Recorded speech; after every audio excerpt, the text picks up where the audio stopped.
సర్దార్ సర్వాయి పాపన్న గౌడ్ 314వ వర్ధంతి సందర్భంగా హుస్నాబాద్ పట్టణంలో పాపన్న గౌడ్ చిత్రపటానికి మంత్రి పొన్నం ప్రభాకర్ పూలమాల వేసి నివాళులర్పించారు. ఈ సందర్భంగా ఆయన మాట్లాడుతూ సామాజిక ఉద్యమకారుడు, బహుజనులకు ఆదర్శప్రాయుడు, బహుజనుల హక్కుల కోసం ఏ విధంగా పోరాడినారో ఈ తరానికి స్ఫూర్తి అన్నారు.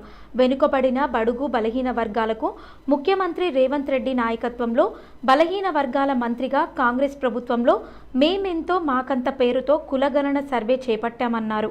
ఇప్పటికే 17 కులాల కార్పొరేషన్లు ఏర్పాటు చేయడం జరిగిందని, రాబోయే కాలంలో ఆర్థికంగా నిధులు ఇచ్చి సామాజికంగా ఆర్థికంగా వాళ్ళ ఉపాధి అవకాశాలు మెరుగుపడే విధంగా రాజకీయంగా ఎదిగే అవకాశం ఉంటుందన్నారు.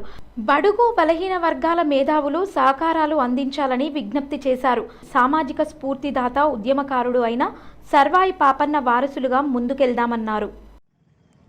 సామాజిక ఉద్యమకారుడు, బహుజనులకు ఆదర్శప్రాయుడు, సమాజంలో బహుజనుల హక్కుల కోసం ఏ విధంగా పోరాడాలనో ఈ తరానికి స్ఫూర్తిని అందించినటువంటి సర్దార్ సర్వాయి పాపన్న గారి వర్ధంతి సందర్భంగా హుస్నాబాద్ పట్టణంలో అందరం కలిసి నివాళులర్పించినాం.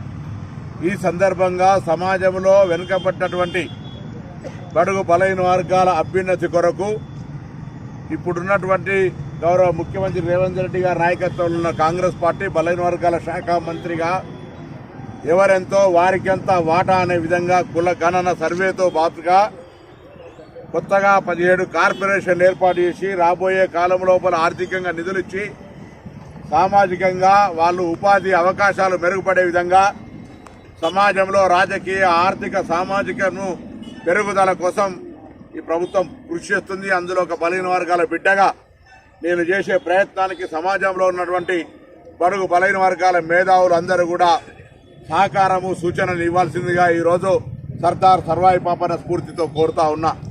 ఎవరు కానీ ఒకరు చేస్తే అయ్యేది కాదు.